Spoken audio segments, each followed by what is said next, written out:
Welcome back to the Jewish Futurism Lab, where we unpack Torah, tech, and tomorrow. I'm Mike Worth, Jewish futurist, community artist, and design educator, coming to you from Crowntown, Charlotte, North Carolina. Today, I want to introduce you to a project I'm currently working on, and an example of Jewish futurism in action, my Hiddur Olam book series. Hiddur Olam is a work of Jewish creative midrash that doesn't just show you finished art, it reveals a whole system that I, the artist, use to keep up with and actually complete all of the 54 parashiot, and still maintaining my life. This is the episode where Jewish futurism puts its work on the wall for everybody to critique. Let's get into it, y'all.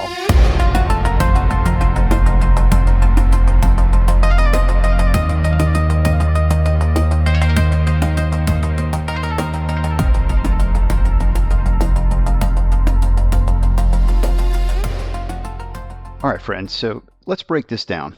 So Hiddur Olam literally means in English to beautify the world or universe, and is a phrase that I use for my way of making creative time sacred. That's what it is. And I started doing this for myself, and I wanted to do a couple things.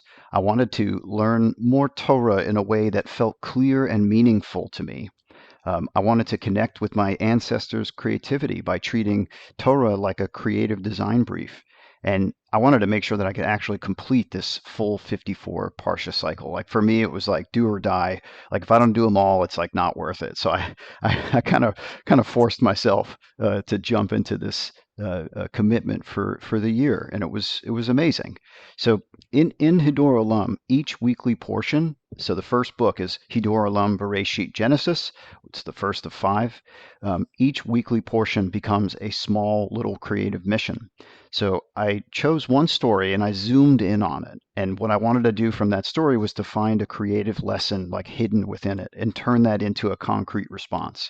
So some kind of drawing, or sometimes I would write things and then those would turn into drawings. And in other times, like they turned into games. Sometimes I had game ideas and but ultimately, like I always had some sort of image that helped me capture the essence of this story, or at least symbolically.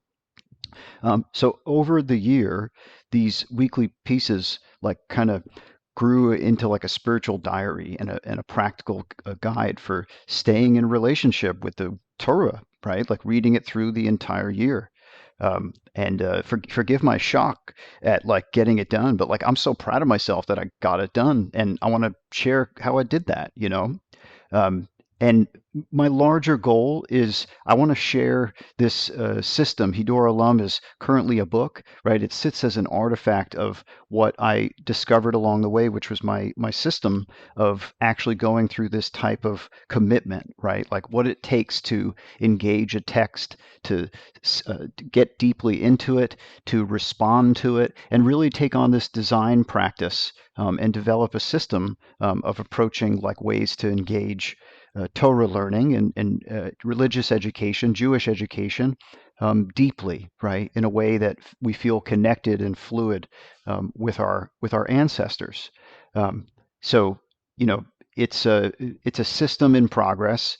That people like me, like an artist, an educator, community organizer, parents at home, Jewish educators, religious educators in general, can adapt and run as their own journey. It could be a 54 week system, it could be a 2-week system, it could be an hour, right? But we want to guide individuals and groups through an experience and have them use mediums that they love, right? And connect those mediums with aspects of the story and really being critical, right? Pushing things like divergent thinking, convergent thinking, flow state, right? Like really aspects of creative development and just having people understand how they're being creative. We talked last time about the 4C model by Kaufman et al., that theory that gave us stages of creativity. So you should refer back to that. But that's also an important system that I wove in, right? Thinking about what was profound to me and what was profound professionally and even beyond, right? There's always different levels of depth with creativity and success, right? As time goes on. So I want to bring this truly multimodal learning into Torah Ed and beyond, treating drawing, writing, movement of the body, digital tools, and even game-like structures as primary modes of learning. Not extras, not like rewards for like doing the traditional study, but actually the way to do it. And also asking students and participants to make things like this, right? To continue to perpetuate Jewish learning and Judaism, right, into the future. That's the goal. And also crafting spaces where Jewish people with different types of brains and bodies can all meet the tradition in a very serious and sustaining way, right?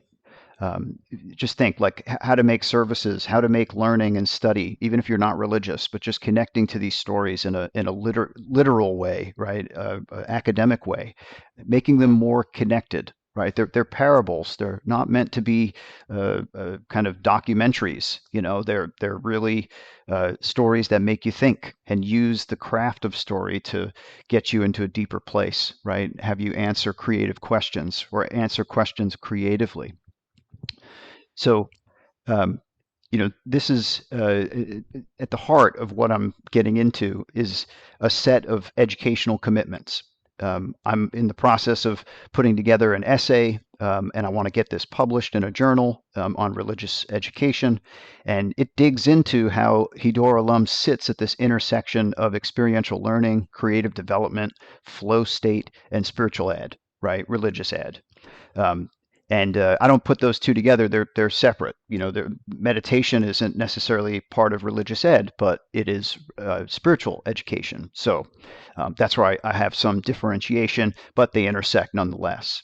And I also look at things like social constructivist theory, ideas from Vygotsky, and how learning happens through guided interaction and community. I'm very interested in Mihaly Csikszentmihalyi's work on creative flow and intrinsic motivation. Those were particularly helpful to me during the entire process of creating the artwork, right? The process, and also creating the book for Hiddur Olam. That's a discipline unto itself. um, and also the participatory frameworks like Sherry Arnstein's ladder of citizen participation, which challenges us to move from token involvement towards real shared power in a learning process. And that's really important, is that this is for artists to do individual work, but this is also for facilitators, right? For folks to use as a framework to facilitate a large scale creative effort by a family, a congregation, a class, right? A youth group, all sorts of spaces and places where this kind of learning can really be appreciated in a more deep way. So, I want to talk a little bit about how this came about and a little bit of the story behind it and where this all came from. And then we'll get into more details explaining, of course, what it is. Right now, if you're just wondering, what's this book and where it is, you can head over to on my website, www.mikeworthart.com, and Worth is WIRTH, art.com/Hiddur Olam, right? Hiddur hyphen Olam. HIDDUR hyphen Olam. And I'm going to put that in the description here so you all can check it out and read what I'm getting at, right? And eventually I will have that paper, an essay published as well, and you guys can read that. Hopefully, fingers crossed, it gets accepted to some really great academic journals. So, all right, this whole thing started in kind of an unromantic way. I was trying to just stay aligned with looking at Torah on a weekly basis. I started to do that in my life, and not in a religious way at first, not out of obligation, but just really out of curiosity. It was like, what are all Jews who are in shul this week and in classrooms looking at and like understanding? And, I hear people a lot of times make reference like, oh, that's such a Joseph moment. And that's a David Hamelech moment. I know that's not Torah, but other books. And it's like, I kind of wanted to understand that more in conversations that I was having, right? Also, I love Jewish art. And a lot of times when I'm seeing Jewish art, I'm seeing visual midrash, right? Midrash is an interpretation of Torah. And I didn't even know that that was a thing. I thought like, oh, well, there is no visual Bible, right? Like for Jewish kids, I remember growing up, there was for Christians, but there wasn't for Jewish kids, and that just wasn't something that happened often. There were images out there and things, and there was Jewish art, of course, but it wasn't pronounced like it is today. So I wasn't even aware of this as a thing, right?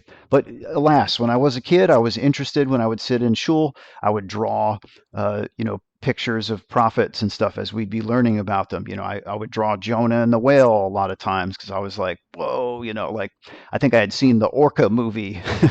That was like the killer whale thing, and I just, took it into a place. But anyway, that's what my work is about. It's just the collision of pop culture exposure, as a American, right, and then also exposure to Jewish stories and the intermixing, of those different things. And I found Torah to be also calming when life gets complicated. And you refer to things that kind of ground you and connect you, and also when you have questions about the world and why things are the way they are, or, you know, you put good out there, and sometimes bad comes your way. How do you kind of resolve that?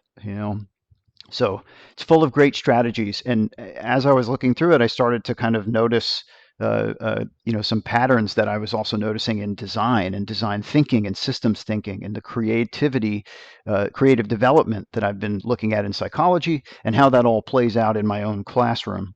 But specifically, one of my kids was starting a new grade, and the other was crossing that big threshold into middle school. And my studio was, busy with some client projects.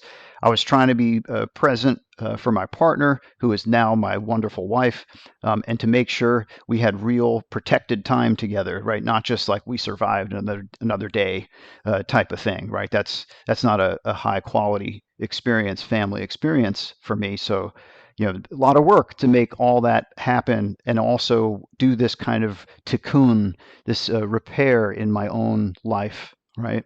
Um, and on top of that, I had recently, just prior to starting, was diagnosed with ADHD late in life, and was, in the process of like still trying to figure out which medication was going to work for me. So, if you've gone through that process, it can kind of take you to places, and sometimes you feel great, sometimes you don't, and just finding that balance is a blessing unto itself. So that was a time as well. And my nervous system like was feeling all types of ways, and some days I felt really sharp and clear.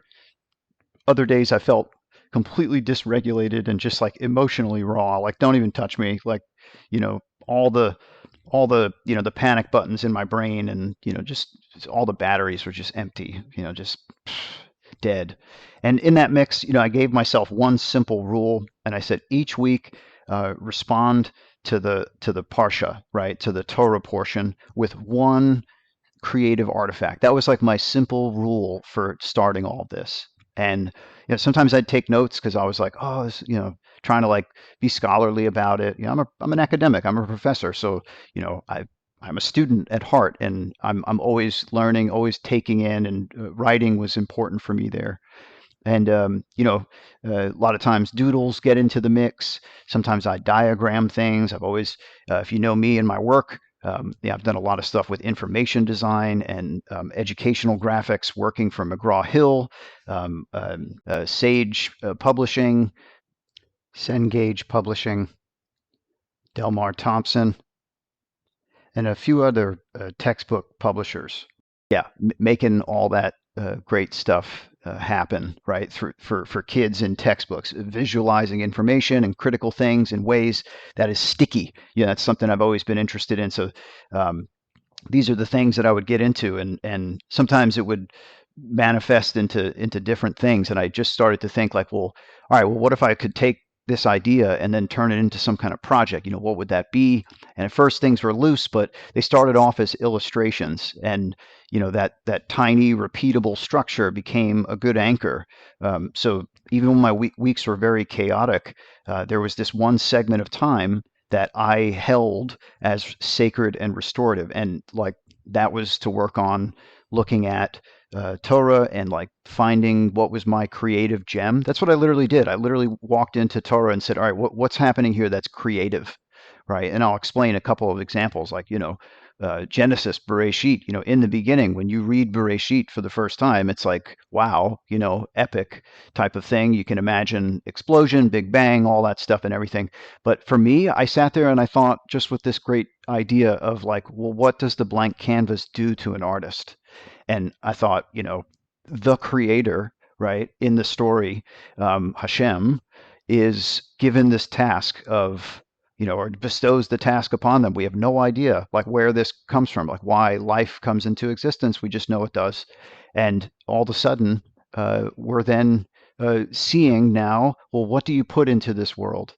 So the order in which things happen, like, you got to think, is a sequence. It is the way that the creator made the work, right? Made the earth and made our universe in existence. So, think about when an artist makes work, what is that process that they go through of development and construction and those sorts of things? I've even, done some side quests into apocryphal texts, which have different creation stories and things like that. So it's like we're seeing that there might have been a couple of drafts in the folder, like maybe the one that's in the Torah now is, creation hyphen final dot one hyphen final for real dot psd, right, dot pdf. That's totally what that could be, right? So it was really essential for me, if I wanted to make a connection, that I had to think of exploring Torah and exploring Torah stories in a way that was, as a designer, a visual communicator, a architect, somebody who is a designer, who thinks about the construction of things, and the mechanics of things, whether it be messages or buildings or prototypes or technology or whatever, that was built in there. But let me give you one more example from the actual book. And this time it's from Parsha Noah. That's Noah. Most people remember this portion for the ark and the animals, but I got really interested in the Tower of Babel story at the very end. It's a story about what happens when humans try to build something huge together and lose the balance between unity and defiance and difference. For this chapter, I designed a simple exercise that I've been running on now on my book tour for a couple sessions. It comes straight out of a million of those design meetings, brainstorming sessions, and conferences I've been in, where you fill the room with Post-its, stick them on big sheets of paper into these zones or buckets for ideation. Sometimes they're even color coded and all that crazy stuff, and sometimes they're mapped across the wall. And I love that world. I've worked in it for years as a graphic recorder, live drawing events with visuals and lettering and cartoons. And now I train students to do that kind of thing for real time visual thinking. So for Babbel, I borrowed that same toolkit. I gave everyone 2 Post-its. On the first, they write an important task in life that is best done together, collectively, as a community. And then on the second, they write something that is best done alone, that only they can do and take care of, that they feel. Then we stick them up into 2 clusters and read them aloud. Suddenly, the room looks like a design studio, but the content are people's lives and the Torah. Certain patterns kept emerging. On the together side, people named things like responding to homelessness, organizing around climate change, building communities, raising kids, showing up for someone in grief. Big systematic or emotional burdens that feel too heavy for just one person to take on. I get it. And on the alone side, the answers turn more inward.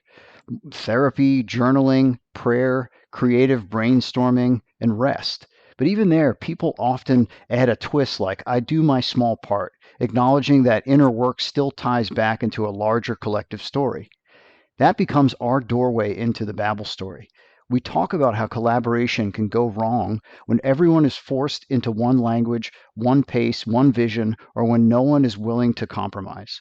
We also talk about how it fails when people retreat so far into, I'll just do my tiny part, that they never connect that effort to the shared project. What usually lands in the room is good collaboration is not about erasing difference, and it's not about disappearing into total individuality. It's about alignment and compromise, deciding together which pieces of the work belong in the shared tower and which pieces need solitude so the tower doesn't collapse under confusion. For me, the creative lesson hidden inside of Babel and the post-it exercise turns it into something people can literally see and touch in the same space. And I kept popping up. That was so much fun, right? So like some people go looking in for gems of wisdom or like things to help them through a tough time, and we latch on to parts of the story that connect with us. So that I did that same thing, but I did it in this way, and I think that that was like a wonderful thing. Um, so really making sure that I had that sacred and restorative time, right? Like once a week is like how it started, rules. So I didn't have this full system yet. I just knew I had this charge, this like imperative charge that was asking me each week to do something. It wasn't a monumental task. It didn't have steps. It was like, just do this. And it was fun. It was freeing, and it was great at first. And the whole system grew out of that need, not as an abstract model, but as a way to give shape to a life that was overflowing like mine and frayed at the same time, right? Just so much potential, so much greatness. It just was like, that was crazy. And side story about like the first couple of weeks and being dysregulated emotionally. I think I like one day was just feeling absolutely down in the dumps. And I just remember saying, all right, I got to do this. This is really good. I did a meditation beforehand. And I did a little Hidbodedut, right, which is a little bit of wandering and a little bit of meditation. That's always fun for me to do. You hear creatives say, go for a walk. Well, Jews, if you do meditation and you practice Kabbalah, you do the same thing. You go for a walk, right? You go for a creative escape. You change up the chemistry in your body, and now all of a sudden things react in a way that can be positive. So I just remember like really needing that, and in a couple of days feeling like I just wanted to throw my sketchbook across the room. And it was just hard because I was looking at Bereshit and going, wow, this is a blank canvas, and here I am starting this whole project. And I even in my mind imagined like, wow, what if I put this all together? What would this look like? How should I do style? I really asked 1,000 questions that almost crippled me to not want to do it.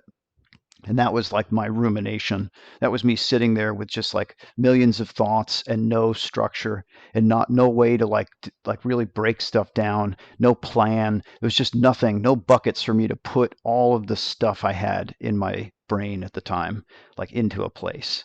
So you see what I'm saying, folks? This is where this is where invention comes from, is when you have a need. And mine was, I have this messy room, messy desk, messy everything, messy studio, and I needed to figure out ways to hack my life that was going to make things better. And this project was it. It really was something just amazing. And yeah, like how do you sit with that blank canvas? It's the place where everything can happen, everything is possible, and then that feels like all of a sudden it might turn back and crash in on you and be like a wave. Oh, everything being possible now becomes like, well, what do you do? Right? Where do you start? And all that stuff and everything. And I remember for that one, I got really connected on this moment. And I thought, well, let me represent that. That's the most intense feeling that I have right now, is this tension between blank canvas and the crushing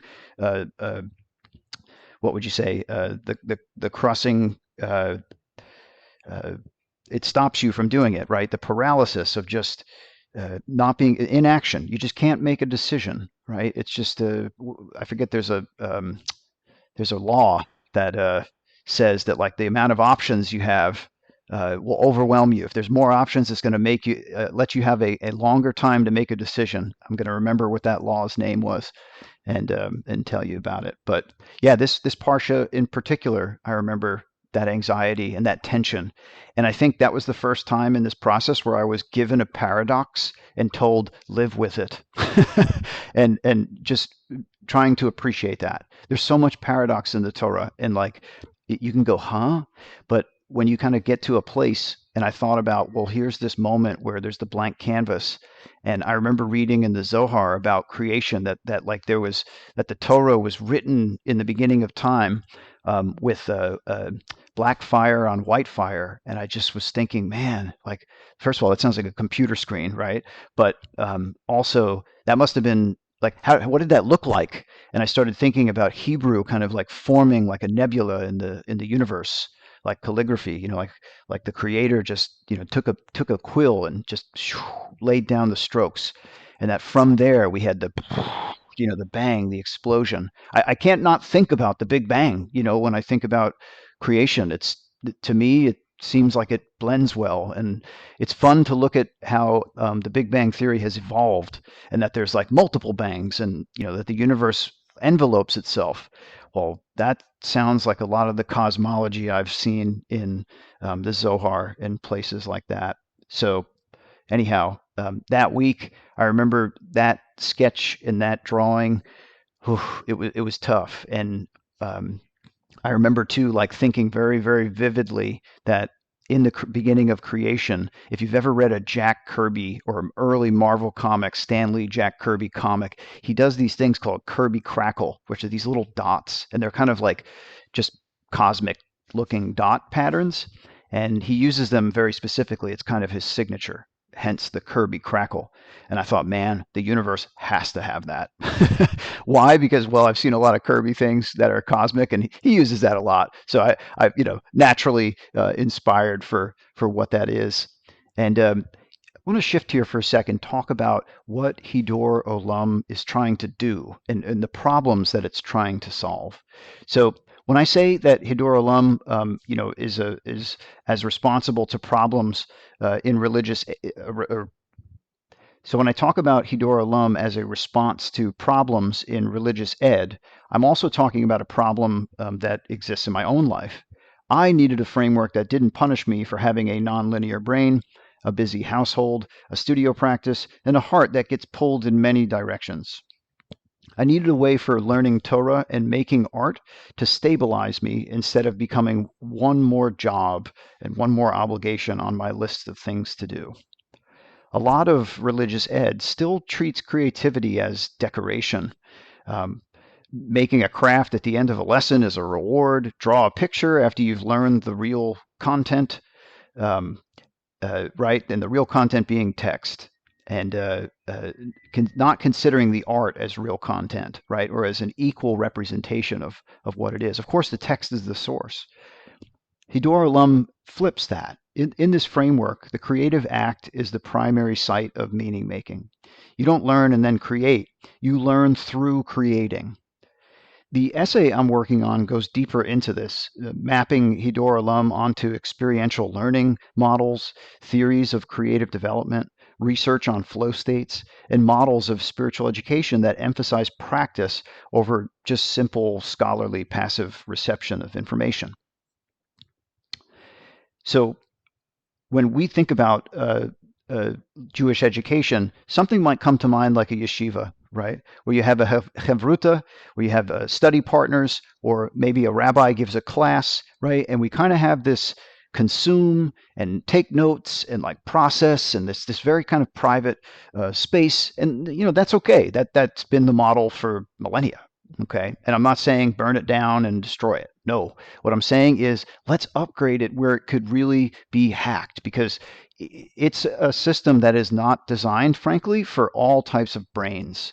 Now that we understand different brain types, I think it's important that we actually take a second and say, well, how are these different brain types compatible or working within this system, right? And what is this system taxing from those brains, and how can we adapt it? And I think secular ed has leaps and bounds on this. The research that I've done on religious ed models, and there are wonderful, groundbreaking, innovative people in the religious ed space, and they need to be lifted up, right? Absolutely, 1,000%.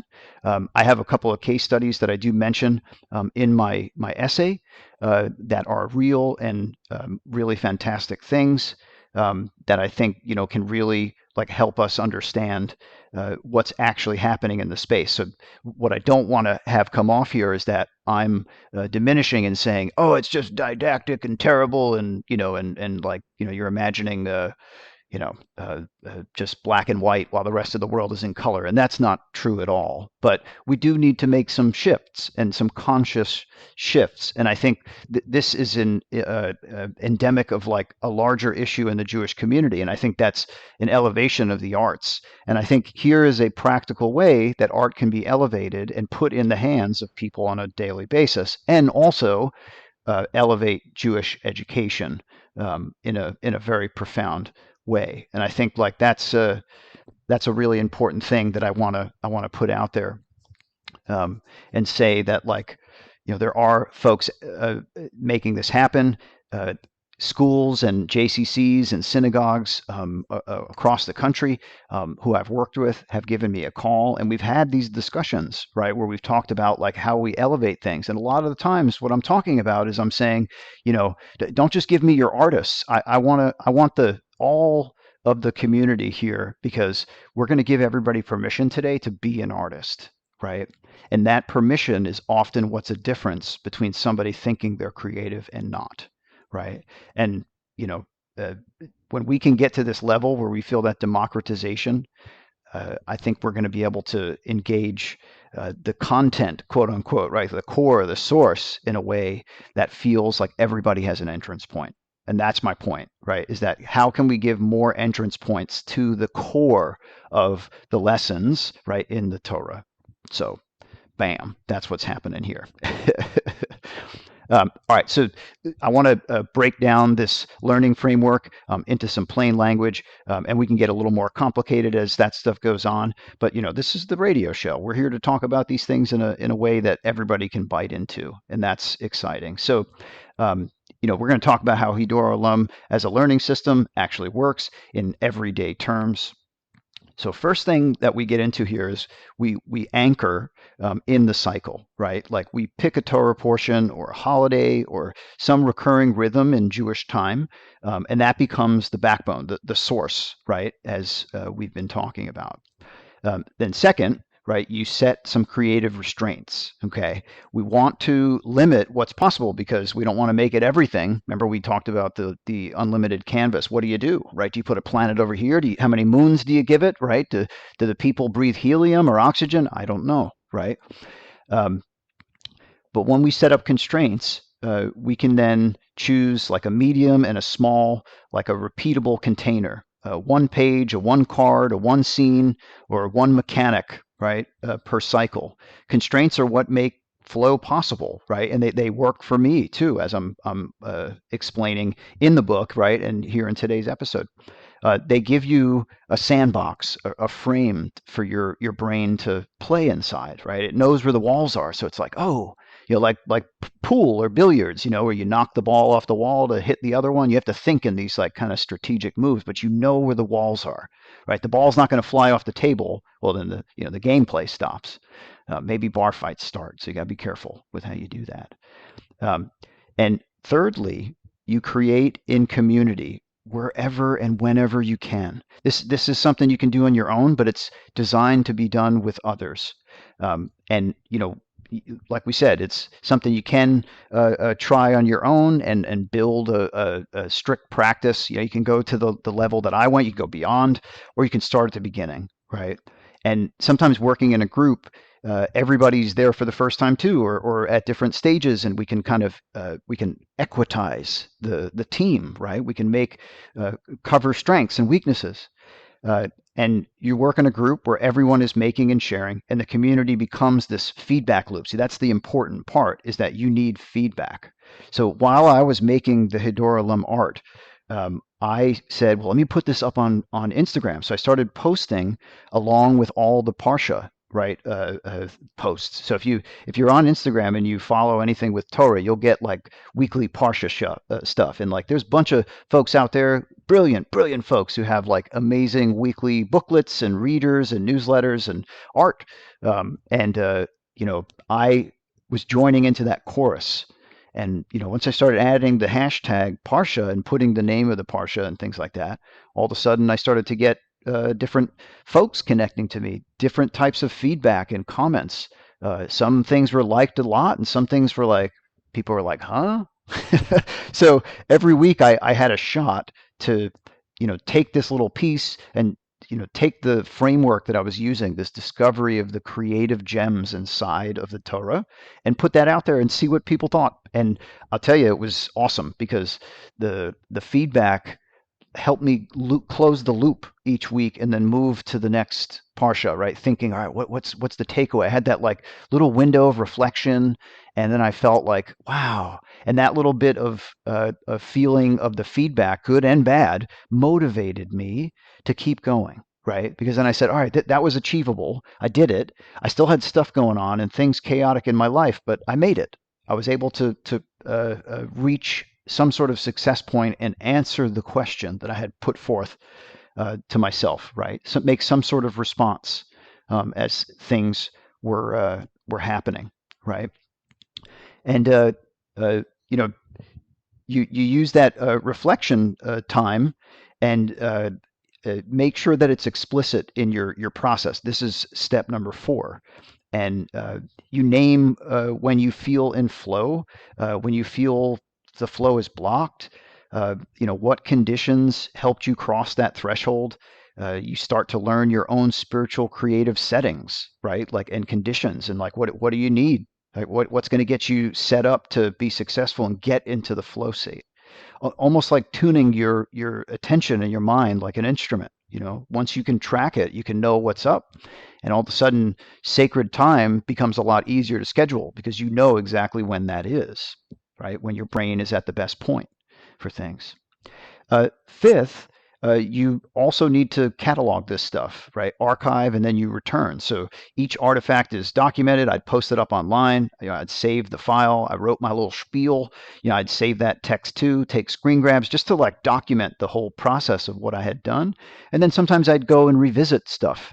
Now that it's a year after, I'm able to revisit the parsha and the art and say, like, do I still feel this way? Do I still have the same kind of connection? Or maybe I'm interested in a whole nother story or a whole nother aspect of the story that I originally engaged, right, with the first pass of the process. And over time, you start to see your own Torah, right, through lines and narrative patterns. Start to emerge. When you look at other biblical art, you start thinking, well, I made this. I know this, and it's interesting the way this artist did that. Part of my process was engaging biblical art, whether it be Jewish or not, throughout the process, because I wanted to see, like, well, how did people interpret this? And there's a dearth of stuff out there, and some stories have a lot, and some have very little or none. Right? There was some times where I couldn't find everything for everything. In or anything for everything in different aspects of Torah. So that was an interesting part there. But yes, it does become a part of your language. All of a sudden now you understand things in a way that are visceral, and you can kind of use your metaphor as a way to talk about a story to ground it for somebody. So when I'm talking about, my midrash is someone will talk about Joseph and getting his dream coat, and how the coat symbolized his greatness, but then also became a cloak of shame, right? Because people made fun of him for it because it was loud and bright, and that wasn't something that people did. You didn't want to draw attention to yourself like that. So that talks about creative confidence and when to have it and when to have humility, right? And when to be quiet in your creative confidence. Let the coat speak and not you, right? In a way that's effective, so that you're not, feeling the flack from teasing and judgment and things like that for you expressing yourself. So that right there is a way for me, as a not a rabbi, as an artist, as an educator, as a designer, right, to think about, what does this story mean, right? How can I relate it? How can I midrash it to my community, to my kids, to others? And this is the language I know how. Okay, it works in this sense. So even if you're like dabble in creativity or you're just interested in it, buckle up, y'all. We're gonna do some cool stuff with this. And for me, the weekly container was the difference between, is like, I'll get to my Jewish creative work someday, right? And this is the one practice I refuse to cancel, even with everything else feels in my life like unstable. Like I know by making this time creative, it's going to be dope, right? I can know that like I'm going to get work done, personal work done, meaning I'm going to process things in my life that I'm dealing with because that's what I chose to do with these things, right? And oh my gosh, I can think back like during the process. Uh, uh, my kids starting to learn how to drive. We have the concert to attend for music, and pick up at school, and math, the tutoring, and it's like all these things kind of come to a head. Relationships falling apart for the teenagers. Drama at school and things like that, and a lot of handling of kids processing their emotions. Parenting is one of the hardest things you can ever do. It really, really is. And being a dad and having two amazing young women as my daughters, it's a blessing. I'm not going to miss the opportunity to make sure that their experience is great and they have the tools and the wisdom that they need. So that old dad taps them on the shoulder in their memory in the future, just like my parents and ancestors do. In a profound way. So I found that because I could go do this time and I had it scheduled, someone could say, Dad, I need to, do X, Y, or Z. And I'm like, all right, I saw on my schedule, I have this booked. Okay. I say, honey, yes, we can do this right this time and everything. The child felt like, wow, all right, dad recognized it. I didn't say, no, get away, I'm busy. I said, I got this time. As soon as dad does this, I'm going to feel energized. I'm going to, sharing the benefit I'm going to get from this sacred creative time carved out. And I could just be in awe at like how a child goes, okay, thank you, right? Needs met, feeling connected, and then able to share and say, all right, kiddo, what's up? And having the battery charge to face that issue, right, with them is big. And you know, thank God. Thank God that like having that and having the honor of the boundary maintained, that's a big takeaway, and it works two ways. I understand my kids back when they're not in the mood, right? It's like, okay, all right, I'm coming back in 2 minutes here, and we're gonna have a discussion. You do what you need to do to get into the state of mind of having a discussion because that's what's coming. Cool. All right, see you there. But if you know me at all, design is something I love and use as a language and as a methodology, but I'm also very much into games, okay, and also thinking about the future. So if you've listened to this show or you know me, we've worked together, anything like that, I can't not have some sort of design and game theory thinking built into this, right? Like what incentivizes people, what keeps people going, right? And that sort of stuff. That comes from UX work and all that different understanding users and consumption of media. Okay, cool. So Hiddur Olam very much borrows heavily from game design, right? So I set up some rules, I made some constraints, I have very clear feedback, and you watch how people move through a space of possibility, right? Creative possibility. You're less the all knowing teacher and more the designer of a world with interesting choices. So, this is an example of parametric design. Okay, so parametric, inside the word parametric is the word parameter. Parameter is a constraint. Okay, it's a set of instructions, do and don't. So, parametric design here is the intention is that like I've now created the system for others to use. And when we use parametric design, it allows us to have this sketch space, like we said, that is effective, okay, and can actually make things happen and move through your world, okay. Um, so in my dream version, right, Hiddur Olam isn't just a book. It's a whole ecosystem, y'all, of interactive experiences. Uh, I have prototypes for tabletop games, for cards, for video games, for collaborative storytelling tools, coding curriculums, electronics development, things that let people play their way into Jewish stories.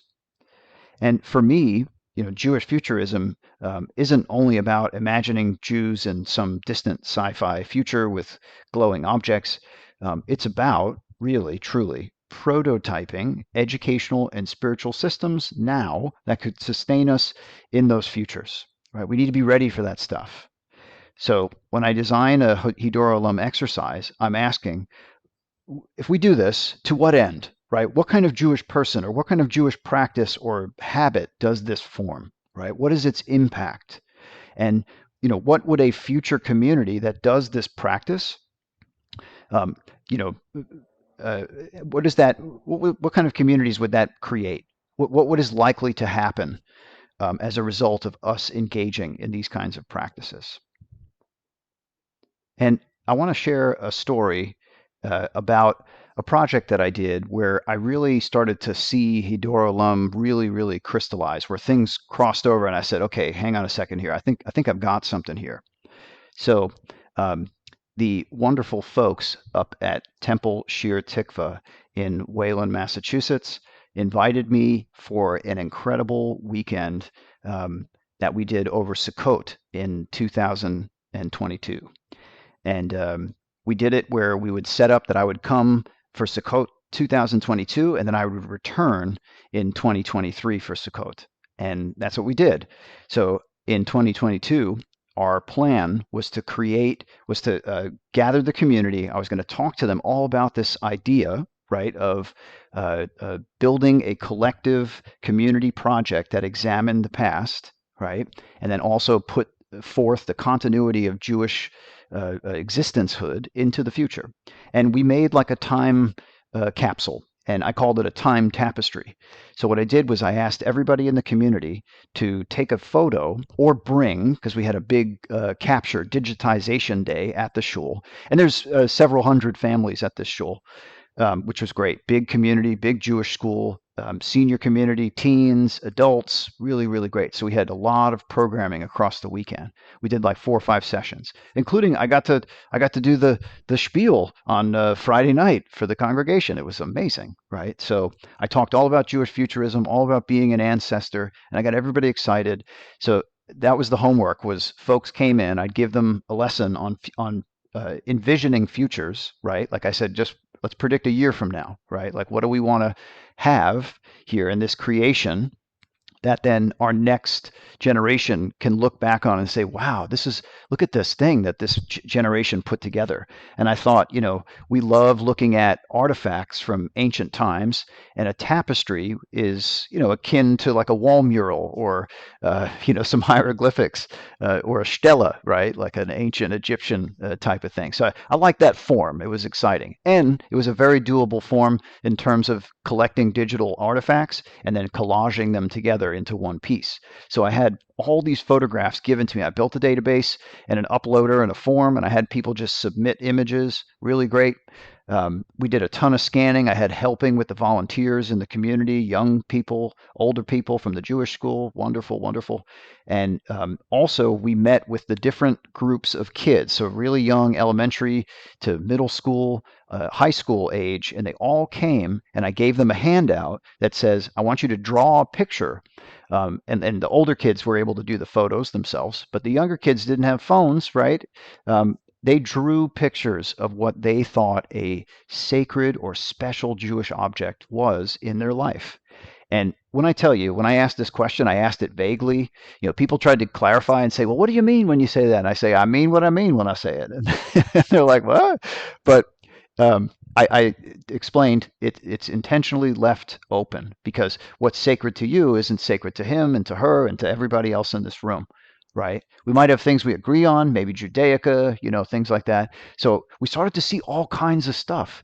So at first it was like, what you expect: candlesticks, a yad, like the pointer for a Torah scroll, a Torah itself, a old photo from a bar mitzvah, all these things. But then we started seeing stuff like a kazoo. Somebody took a picture of a kazoo and gave it to us and said, this was the kazoo that my camp counselor gave me on my first day of camp, and I made all of the friends that I have today.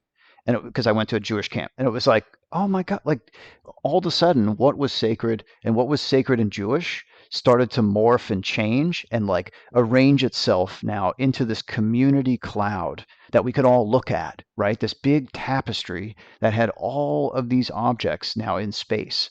And we got all kinds of things that were like, you know, representative of time in Europe, representative of family in Israel, representative of childhood, like just all sorts of great things. There was beautiful, beautiful memories, beautiful ancestry built into these objects. So in the end, I built this tapestry, and I'll put a link to that as well in the description so you can see the photo. And uh, did that first weekend. It was amazing. We had Simchat Torah 2022. I came home. My heart was full. Back to Charlotte. Just absolutely, absolutely amazing, and learned so much, and just really felt so connected. And then over the year, started to build the collage. I started to go through the database, pick out all the photos, cut them out in Photoshop, right? Put them all together. I made this beautiful, fun collage that had all these elements, and I did some illustration that kind of supported it all. And then I also used all the drawings that the kids scanned. So we had all those drawings scanned in. There's a few hundred drawings, and all of those made it in to the piece.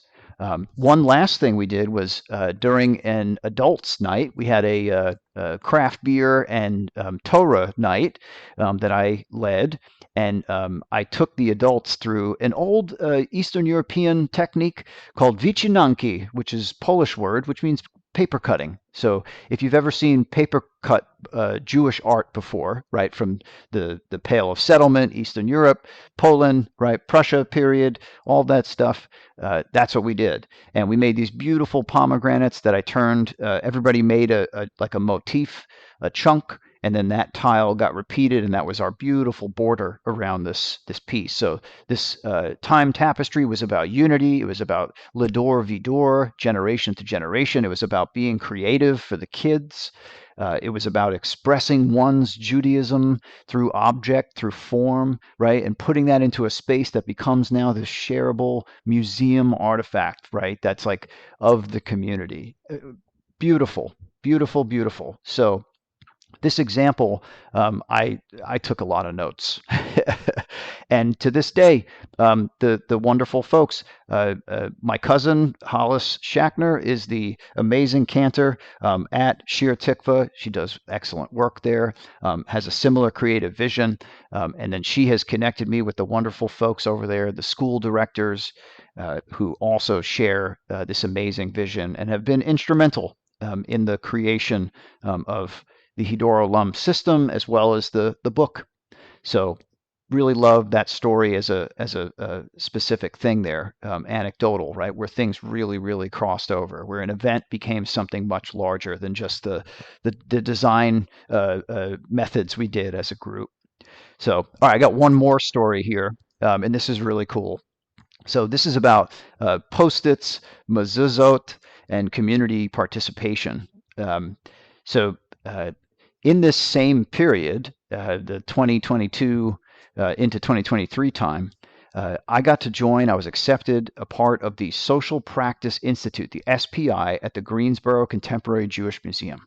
So this was an awesome, awesome opportunity. Greensboro, North Carolina. There was a call for Jewish artists in the southern area, and 4 artists were selected. I was one of them. I'm a digital art illustrator, person, as we've described. There was a sculptor, there was a dancer, and then there was a theater performer, which had person had expertise in puppetry and stage design. Really, really amazing. Okay, so wonderful people. And yeah, we were at the Elsewhere Museum in Greensboro. We stayed there for 10 nights, which was cool. And every day we had class and activities and projects and all sorts of things, from sunup to sundown. We made meals together. It was real communal living. We held Shabbat together. We did uh, the we had an evening where we brought people in, and we made like matzo ball soup and kugel, and all the great experiences of a Jewish week in the summer, right, of that time. Really, really, really fantastic. And if you've never been to elsewhere in Greensboro, it's a living museum, right? Where its collection, the building itself, and the people all become your medium. So if you have a residency at elsewhere, you get to use anything in the building to like express yourself. So that was really cool. And that residency pushed me to think more and make my systems feel more communal and more intentional, right, within the environment in which I exist. I'm not just, I used to think, well, I could do this anywhere, but no, you can't. You got to think about the here and the now. That's the aura. That's the authenticity of what you're getting into. And we weren't just making art for people. We were designing processes like parametric design with people in mind. So we drew on Sherry Arnstein's ladder of citizen participation. This was a amazing system to work with, to think about like who actually has power inside of a community project, right? So when we think about community projects, statue goes downtown, like, did you get to decide if that statue could come downtown? You might not have been born yet, but even ones that are going up now, are you involved in that? The answer is probably no, right? And there's like a finite few. Well, is that group representative of the entire community? Because we all have to look at it, right? So like therein lies the tension of citizen participation, right? And we read texts that centered and spoke about empathetic design. So that was something I knew from studying UX and graphic design. So we could listen before imposing our own ideas, our own creative ideas onto the community, right? We can get input in that early creation stage. And the way that I discovered this was in understanding how to work with a community like in a genuine way. I mean, I had worked with community before and I had seen excellent examples, right? But you don't always enter a situation where the circumstances are excellent. So you have to do your job to make sure there's like the least amount of harm done in these scenarios. But one thing that in this class that really kind of connected it for me was we were asked to, as a project, was to reinvent a Jewish ritual in some kind of new way that has to deal with the here and the now. And you have to work with an audience and make it happen. So us four, we all chose different things. I chose a ritual to signal something that was happening in my own house during Shabbat. And on Friday night when we light the candles as a family, I said, y'all, I got to do this thing, and I want to make a ritual out of something that we started doing. So my partner, Amanda, she introduced into our weekly Shabbat ritual to do one thing, which is so brilliant that at the time because she just dropped it on us one night, and I was like, wait a minute, this is great. And it is, she simply asked the question, what was your high and what was your low for the week? And it really kind of made me and my daughters go, huh. She said, this is something that I always do, with my family and my kids. And, because Amanda's my new wife now. And, it was part of the way we integrated. I thought it was so beautiful and just so wonderful, so that we started doing this high and low. And I said, well, for this project, I got to create a ritual. So what if I built some sort of ritual that fit into the language of Shabbat that signaled this high and this low? Cool, right? So that was the project, and it was so much fun to think about, well, what could we do? Because we have Shabbat and we have Havdalah, and Shabbat and Havdalah have different things that happen, right? There's candles, different candles. There's wine. You sometimes put the candle out in the wine. You don't do a bread, a hamotzi, on Havdalah. You smell spices on Havdalah, which you don't do on Shabbat.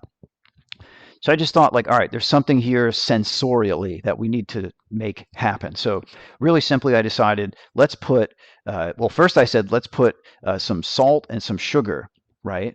And let's talk about like high and low, because what we discovered is that when we do high and low, we understood that like somebody says, man, this was real bad this week. And then it opens up the chance for dialogue. I learned so much more about my kids and my partner and myself, frankly, by doing this practice once a week for less than 6 minutes, than some of the conversations we have throughout the whole week. So I'm finding that that's such a moment to cherish and enjoy and get the most out of, that I started thinking like, well, the week can be good and bad, and it's up to you to make the decision about how you feel about that. And that's something we often talk about. So I thought sugar and salt look almost the same, but taste very different, right? And it's sometimes hard to tell which is which, right?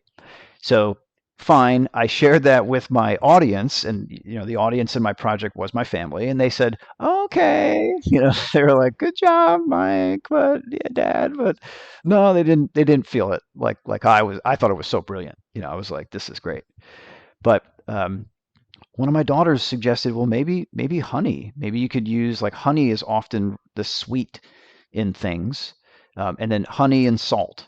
Maybe that could be the connection. So you lose it looks the same metaphor thing, but I said, oh, okay, I'll try that. So I did that. I salted a little bit of honey, and we tried it that night. And I said, okay, everybody, just take a dip with your finger, like touch the honey, touch the salt, just taste it. And now let's hear your high and your low. What was sweet and what was bitter about this week? And it just was so much fun. So part of the project was we had to document it. So we recorded that Shabbat night, and it was great. We did the candles. I was so proud of my oldest daughter. She knows her prayers like backwards and fronts. My youngest is learning too. So like it was, I felt like so proud as an Abba, right? Here they are on this video for art, where I'm showing social practice occurring with a reinvention of a Shabbat ritual in my house, right, with my family, and that's it. That's where the art takes place.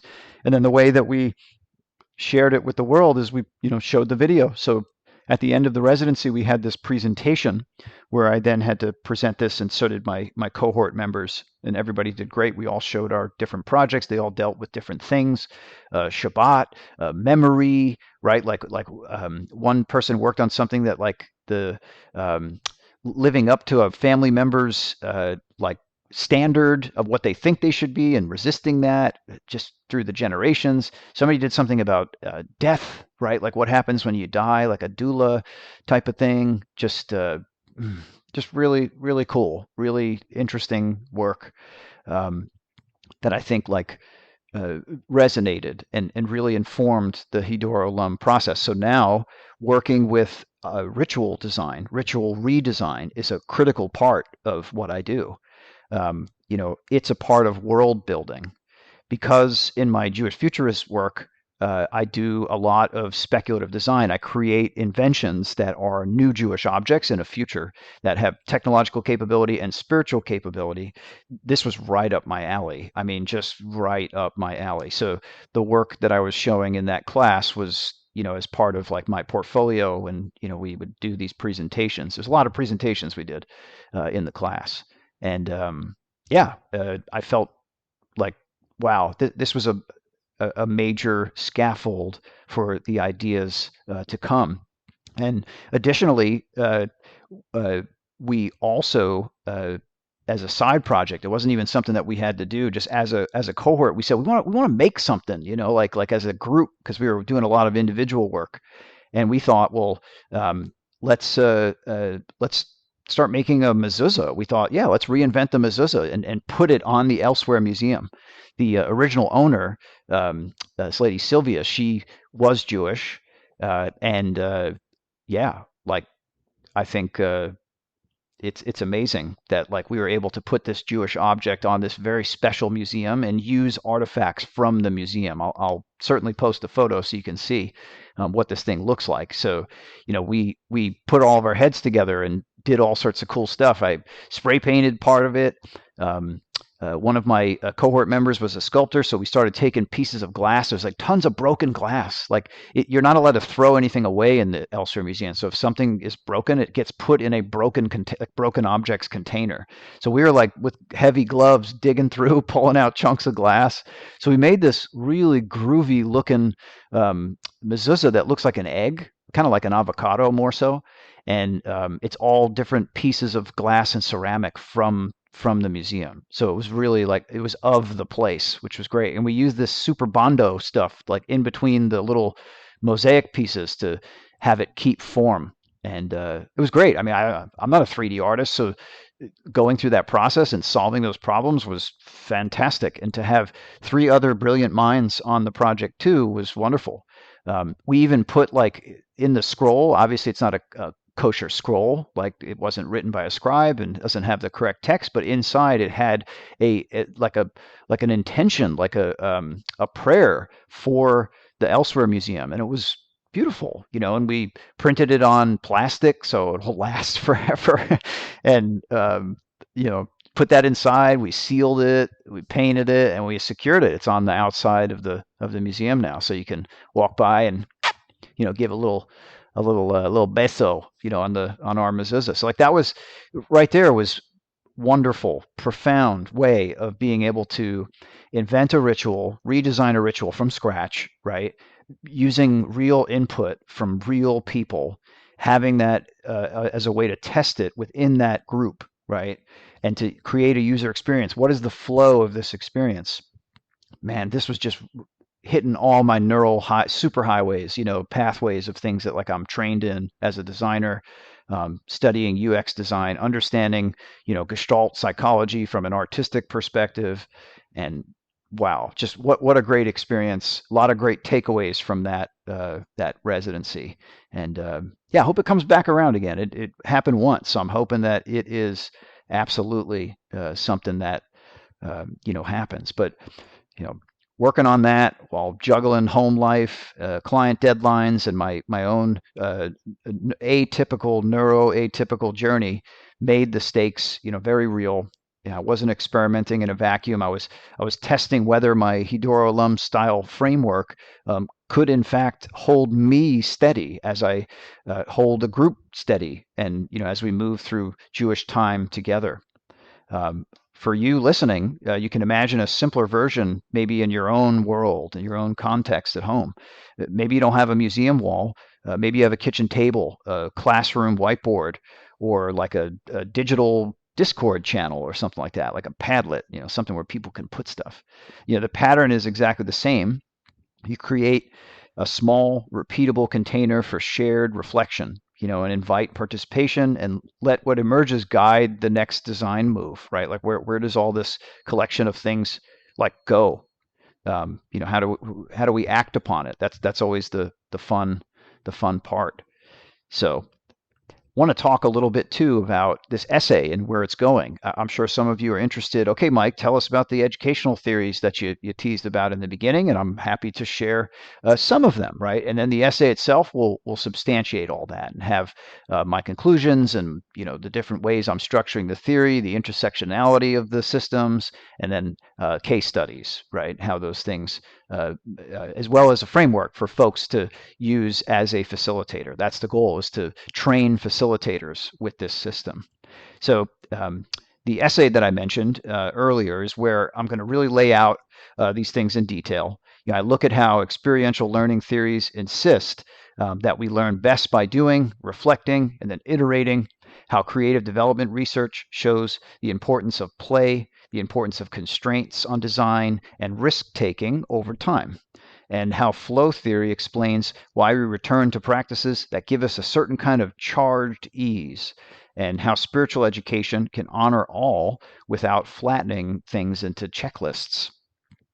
I also connect the residency work and things like the projects that I mentioned with the mezuzah and the ritual reinvention back to Arnstein's ladder of participation and other community participation models, asking what it would mean for Jewish learning spaces to give people real agency in shaping content and form, not just in decorating the edges. Right? On Sukkot, we ask the kids to make a drawing and they stick it on the sukkah, and that's Hiddur mitzvah, right? That's beautifying the mitzvah. Or we get nice silver candles, or we put a cloth over the challah that's nice, or the Torah, right, is full of Hiddur mitzvah. But it's like it's reserved for those spaces and those spaces only, not for other aspects of our Jewish life. So that's what this is about, friends, is like, how do we bring in this Hiddur mitzvah, Hiddur Olam, right, concept into our daily mix? And, if the book is the narrative and the toolkit for this, the essay that I'm writing is the map that shows how Hiddur Olam sits in conversation with broader educational theories, and why I think this kind of multimodal, community-centered practice is urgent right now. So I'm going to talk a little bit about where Hiddur Olam is currently, right, as of March, April 2026, and offer a little bit of an invitation to y'all. So first volume, Hiddur Olam, Bereshit, Genesis, right? Bereshit means Genesis, is the initial attempt to hold all of this in one container, right? It's the first volume so far, right, of this potent theory. So what it's doing is it's not the theory itself, is it weaves my personal narrative, the theory behind things, and practical prompts that I put myself. And it's aimed at showing artists and educators and all folks who never quite got deep into Torah, like that you can navigate this space creatively. And here's my report on it. Here's my reflection on what that looks like and the things that I took away.